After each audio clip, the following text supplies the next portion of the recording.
Ricky tried to encourage me to be brief and make some clear statements. Are you getting an image?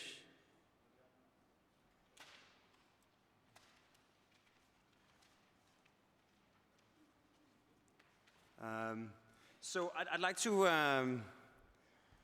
basically try to explain 4 issues or attitudes that have sort of been taking shape in our office over the last 10 years. And the first one is the whole sort of, you could call it the image of sustainability, which is quite well captured by this photo that was taken at the United Nations Conference on Climate Change in Copenhagen 3 years ago. And as you can see on Merkel, and I think especially Sarkozy, it wasn't exactly a party. It was a complete fiasco. None of the goals that were established for the summit were met, and the general discussion about sustainability was drowning in this sort of typical misconception that sustainability is a question of how much of our current quality of life we're willing to sacrifice in order to afford being sustainable, which is obviously not a very sort of attractive or competitive image. So when we were asked to design the Danish pavilion for the Shanghai World Expo, where the subject was sustainable cities, we thought, what if sustainability could increase quality of life? Like briefly, we decided to consolidate all of the elements of a typical Danish city into this pavilion, this sort of loop, because like 40% of all the Copenhageners commute by bicycle. So you could actually bicycle through the pavilion. It was complete with the blue bicycle lanes of Denmark. You had the Danish city bikes that we've had for the last 20 years. So you could bicycle through the pavilion. It also made it like the perfect museum for impatient people, because you could do the whole thing in 2 minutes if you were working hard without missing a single exhibit. Also, another aspect of Copenhagen that actually makes Copenhagen that makes Copenhagen sustainable, but also more enjoyable, is the fact that our port has become so clean that you can swim in it. Our first project was the design of the Copenhagen Harbor Bath that extends public life into the water. So we recreated this experience in China, allowing the visitors to feel how clean, if not how cold, Danish harbor water is. And finally, sort of as a way of getting the Chinese to actually turn up, we thought we were looking for common denominators between Denmark and China. And we discovered that in the Chinese public school curriculum, they actually have 3 fairy tales by Hans Christian Andersen, one of them being the story of the Little Mermaid, the national symbol of Denmark. So we proposed to move her to China. The Nationalist Party freaked out and tried to pass a law against moving the mermaid. So I had to go to Parliament and actually argue her case, and we got her. And then we had to get her through Chinese customs and into the pavilion. But that was essentially the first time where we got this idea of hedonistic sustainability, that sustainable cities can actually increase human enjoyment rather than being a sacrifice. At the time, we got invited to do the headquarters for the energy company of Shenzhen, the most industrious and most energy-consuming region in the world. And we thought it could be interesting to make it the design about energy. So it's essentially doing 100,000 square meters office building in a humid subtropical climate. Actually, Alejandro was on the jury for this competition. And basically there's a dilemma. You want daylight and views, but you don't want thermal exposure and glare. And as a result, we designed the facade like this sort of zigzag that opens towards the views and the daylight to the north, but blocks all of the direct thermal exposure from the south. As a result, when you look south, you see this sort of veneer wall in bamboo. And when you turn north, it becomes an all-glass facade. This is the lobby, the same phenomenon. And that basically sort of can work, that you can make these little openings for entrances or for the executive lobby for the directors, turning it into almost like this sort of Issey Miyake fabric. And without any technology, without any sort of mechanical moving parts, this saves 30% of the thermal exposure and air condition consumption. We did the project with Arab from Shanghai, but essentially there is no technology. It's purely the fact that the building looks different, also makes it perform different in terms of its energy consumption. So maybe that also sustainability could have like an aesthetic positive side effect. And we broke ground 2 weeks ago, finally. They put gold dust in the soil when they do groundbreaking in China. Another element we've been looking at is that when you're doing urban interventions, of course, the whole sort of public element is a major part of it. In one case, we took public participation to an extreme, way beyond like normal sort of user involvement. You might have recognized or like remember that Denmark had, this could also be the London outskirts or the Paris outskirts, but this is actually downtown Copenhagen. When we had the Muhammad cartoon crisis, a Danish newspaper commissioned 10 cartoonists in a sort of misconceived crusade for the liberty of speech to make fun of the Prophet Muhammad, pissing off a billion Muslims, including these boys. This is actually our office in Copenhagen, and we're located in the most ethnically diverse neighborhood in all of Denmark. There's 60 different nationalities, and none of them being Muslim. So when we got invited to do an urban space, this is this sort of urban space in Copenhagen. It's a kilometer long, former train tracks. We thought this project really had to deal with public participation and the sort of sense of ownership and integration in this sort of challenged neighborhood. So we designed what we called the Red Square, where everything is shades of red. I think you're actually cropping the image a little bit. Then also the black market, where everything is black. And finally, the black market sort of rolls into the green park.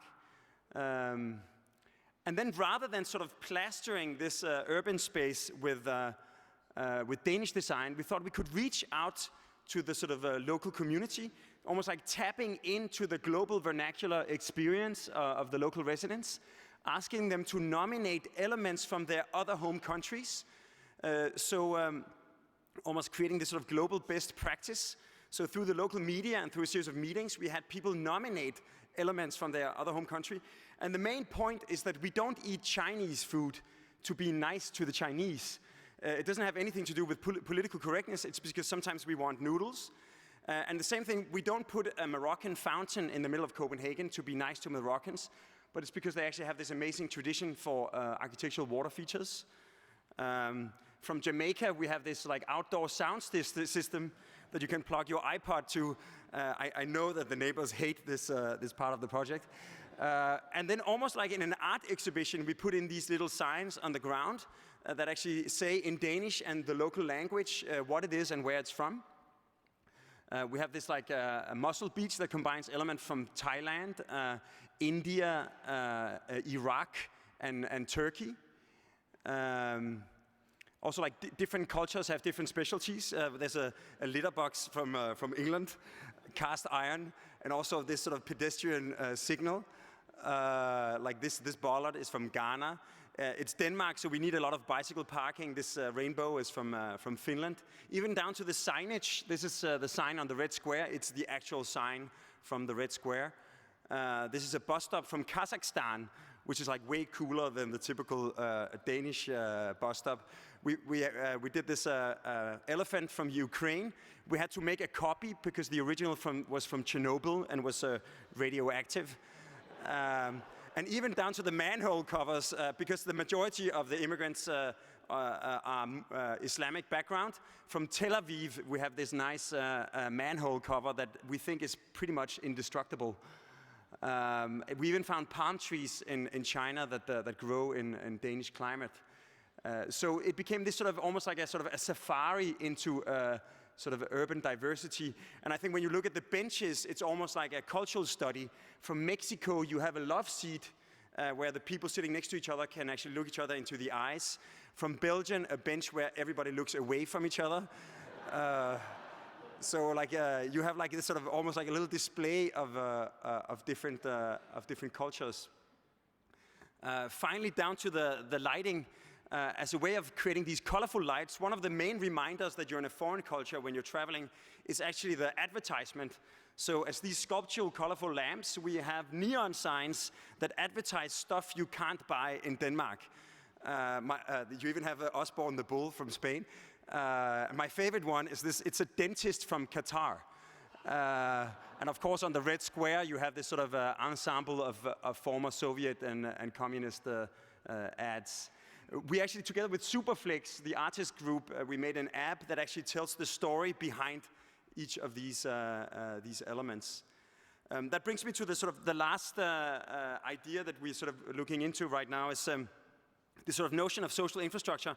As the previous speakers mentioned, the High Line is a repurposed train line. Tate Modern is a repurposed power plant.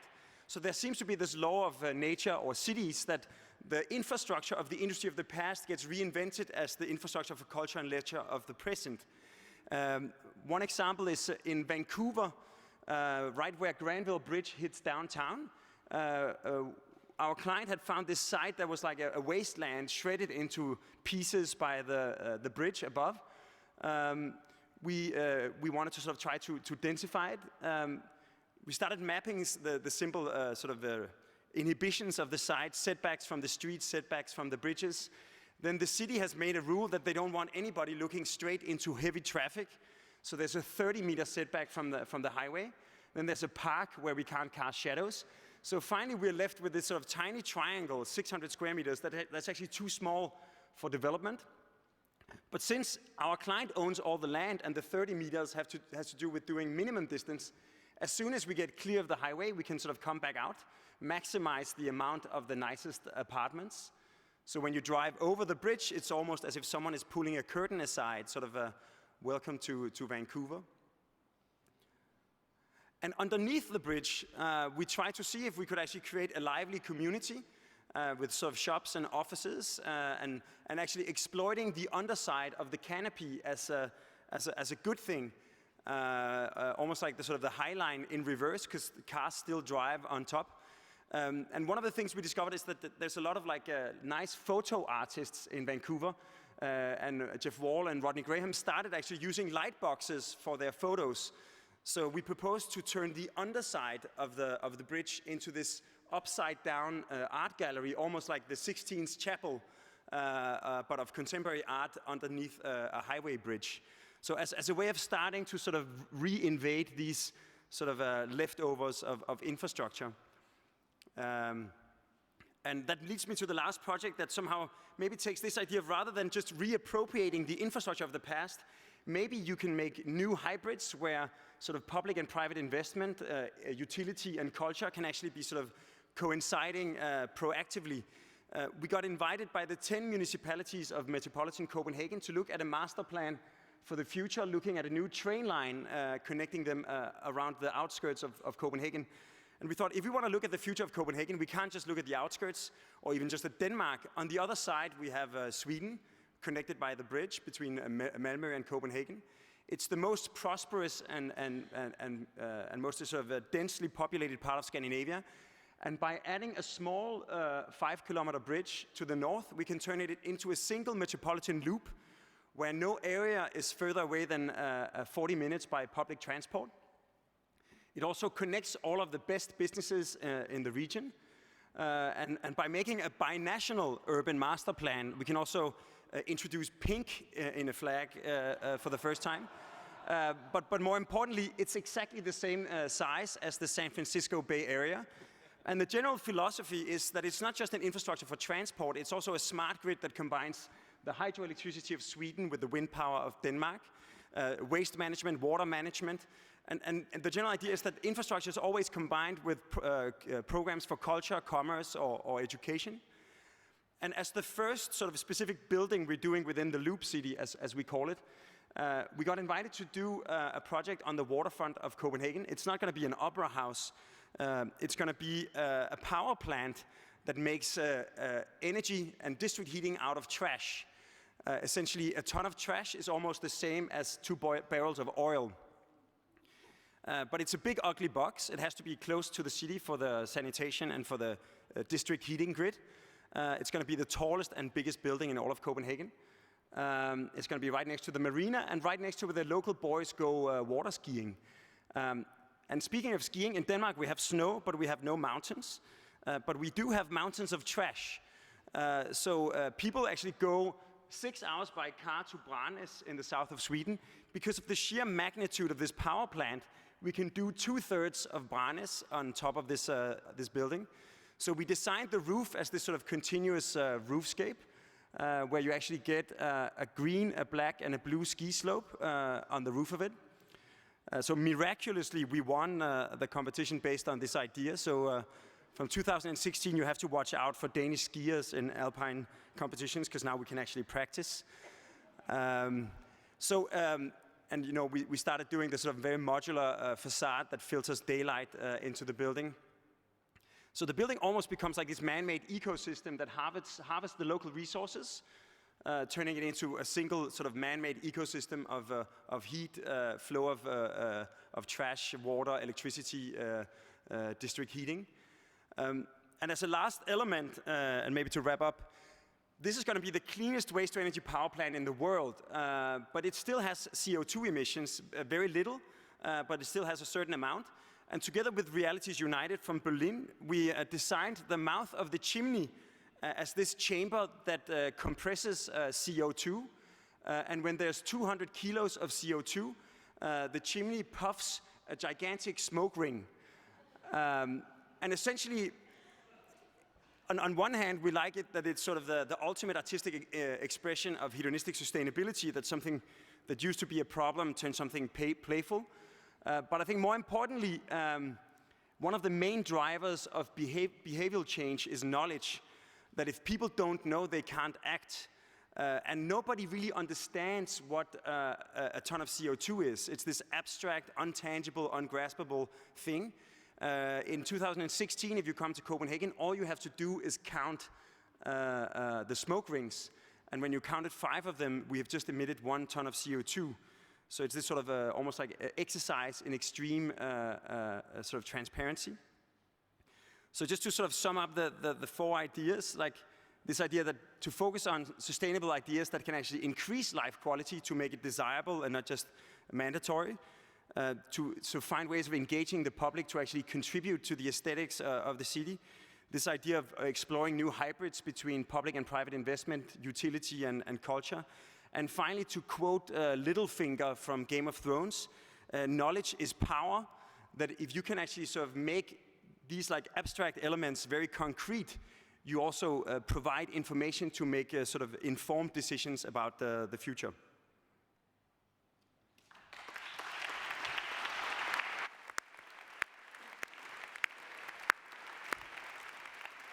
So 3-4 minutes. Sure.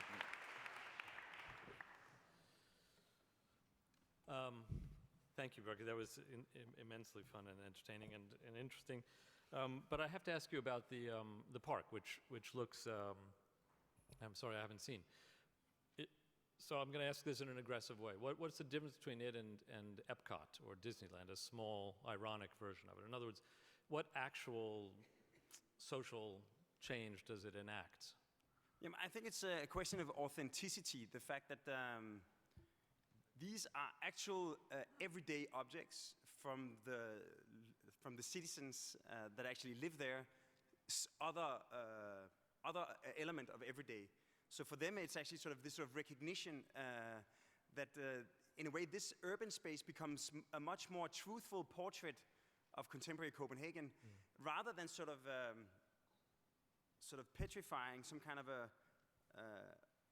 old-fashioned perception of Danishness.